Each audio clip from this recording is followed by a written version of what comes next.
Wolf Messing was one of the most incredible people of the last century who left behind many mystical secrets. Yes, he himself was a great mystery.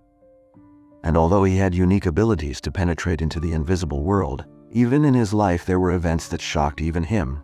Once, he said that inexplicable phenomena cannot be ignored.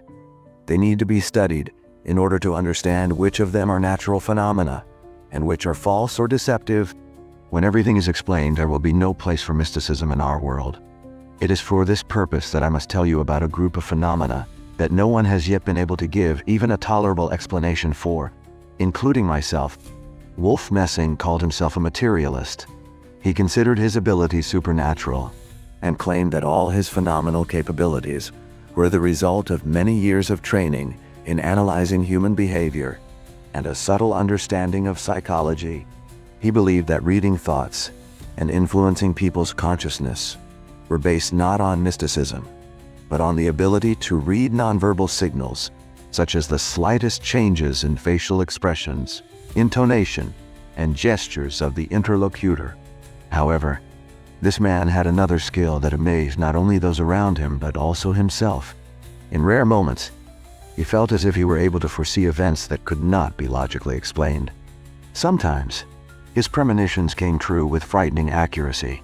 For example, once, as a young man, he told the exact time of his father's death, even though he was completely healthy at that moment. Later, he often told about cases when an inexplicable force led him through life, helping him avoid danger or pointing out the right direction. Once, such a story happened to Messing. This is how he himself told about those events. It was in the 30s when I still lived in Poland. A young woman came to me. She turned to me as a person who could read minds and handed me someone's photograph. This woman told me that her brother had gone to America 2 years ago, and since then, his relatives had not heard anything about him. Having told me this, the guest handed me a photograph and said, "This is my brother. Can you tell me if he is alive?" Wolf Messing took the photograph in his hands, but what happened next surprised him too. Messing saw the image of the person depicted in the photograph in front of him, but this image looked somewhat different than in the picture. Now, this man was not wearing simple clothes, but a business suit, and he had a more youthful appearance. The clairvoyant reassured his guest and assured her that she would receive a letter from her brother in 13 days. Having heard this, the happy woman went home. She told the good news to her parents and neighbors, and a few days later, journalists began telling the story in the press. Naturally, disputes began about whether Messing's prediction was a mistake or correct. To answer this question, it was only necessary to wait a few days. On the appointed day, in the town where the letter from America was supposed to arrive, correspondents gathered. They were waiting for a sensation from almost all Polish newspapers, but there was still no letter. Time was approaching evening, and disappointed observers began to disperse. But Messing was not mistaken. The letter from America arrived on the appointed day, late in the evening, and this fact was mentioned for a long time in Polish newspapers as an incredible miracle and an accurate prediction of Wolf Messing, one of the carefully documented cases of foreseeing the future. This clairvoyant expressed skepticism and doubted his talent. Then Messing commanded, "Take your notebooks. You will have the opportunity to see for yourself my abilities soon." 10 notebooks appeared on the editorial desk, some with mockery and others with curiosity. Watched what would happen next. Then, Wolf Messing turned to one of the journalists and asked him to introduce himself.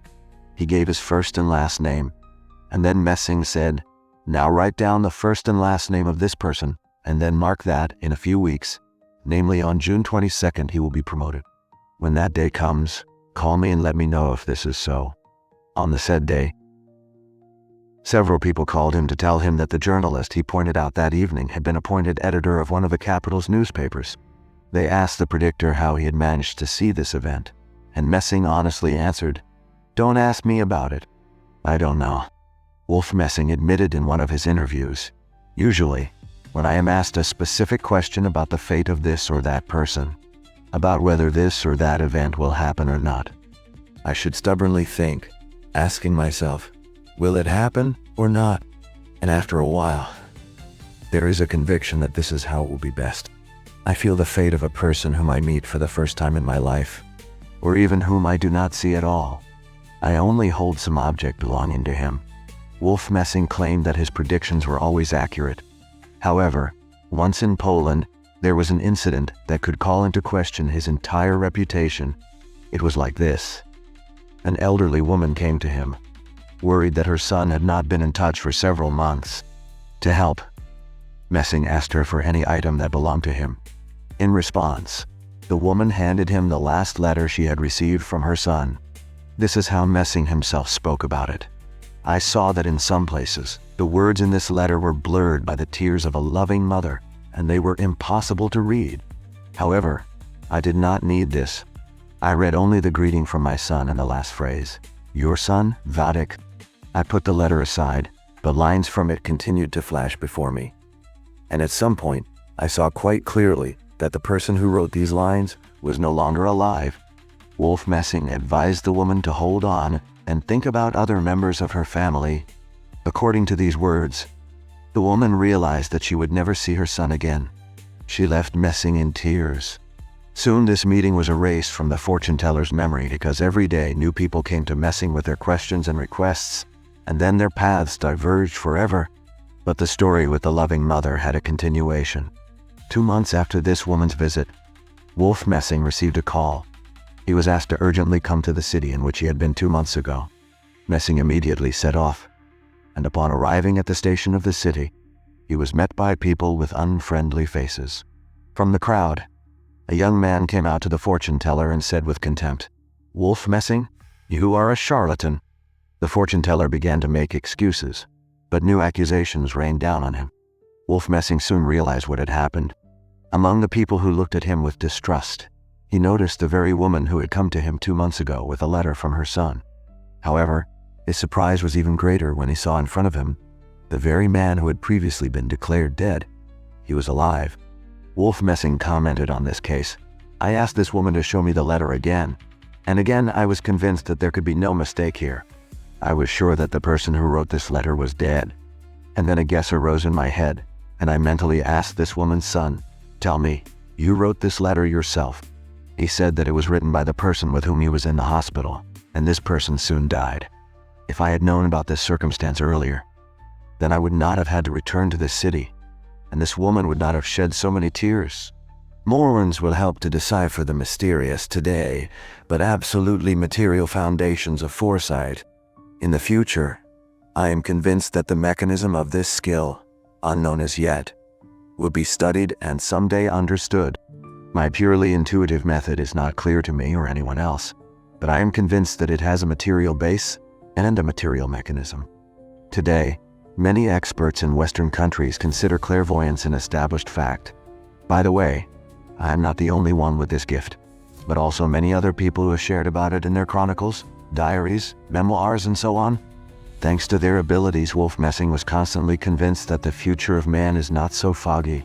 He said, "I am a materialist, but I must admit that foresight into the future exists, and this phenomenon surprises even me. I meet many people who consider the ability to foresee an enviable skill. I must say that there is nothing to envy here. I myself try to resort to this ability as rarely as possible, and not tell people about their future, especially if it is sad. Foresight into the future does not give any advantages to an honest person. It can only be beneficial to those who are going to use this skill for profit or deception. But even this ability will not make them happy because they will definitely be punished for it. So, there is nothing to envy here." Once during one of his sessions, Messing encountered something so frightening that, after that, he refused any experiments related to summoning spirits. Messing believed that there is a fine line between worlds, and that one can cross it only with extreme caution. "There are doors that are better not to open," he said. Everyone who knew him knew that behind these words was experience which cannot be explained by logic. Messing was called a man who sees what is inaccessible to others. From early childhood, he showed unusual abilities, the ability to read thoughts, predict events, and influence people's decisions. These gifts caused both admiration and fear. Some considered him a charlatan, a prophet possessing knowledge beyond ordinary human perception. But with all his mystical power, he was sure of one thing: the world of the dead is not a place for the curious Messing claimed that beyond life, there is another dimension, access to which is fraught with unpredictable consequences. He warned that excessive desire to penetrate this secret could lead to irreversible consequences. Wolf Messing claimed that death is not the end, but a transition. He said that the soul goes to another world, from where there is no return, but he also warned not to seek it. This world, he often repeated, is where you can lose everything you have and never return. Even after the death of his wife, he spoke of her as a living person, as if the spouse had just walked out the door. So much did he believe in the existence of life after death. Messing repeated that life is a unique experience, and what awaits us beyond will never replace it. Wolf Messing knew about the existence of a world that is hidden from our eyes. But according to Jasnovica, you cannot come close to it. My abilities that nature has endowed me with have become the heaviest burden for me, he said. When someone says that they envy my talent in response, I want to shout, you have no idea who you envy. My talent is worse than any categorical work. A convict still has the opportunity to escape, but you cannot escape from yourself. Wolf Messing knew exactly the day of his death. This is how he himself wrote about it in his letter addressed to the psychiatrist Professor Franzal. I will not become in 54 years, 5 months, and 18 days. It will happen at 11:00 p.m. But I'm not afraid because death is not the end at all, but the beginning of a new existence. Write in the comments. Have you ever had cases of predicting your future? Also, like and click on the bell so as not to miss new videos. Thank you very much for watching. Everyone, long life and goodness.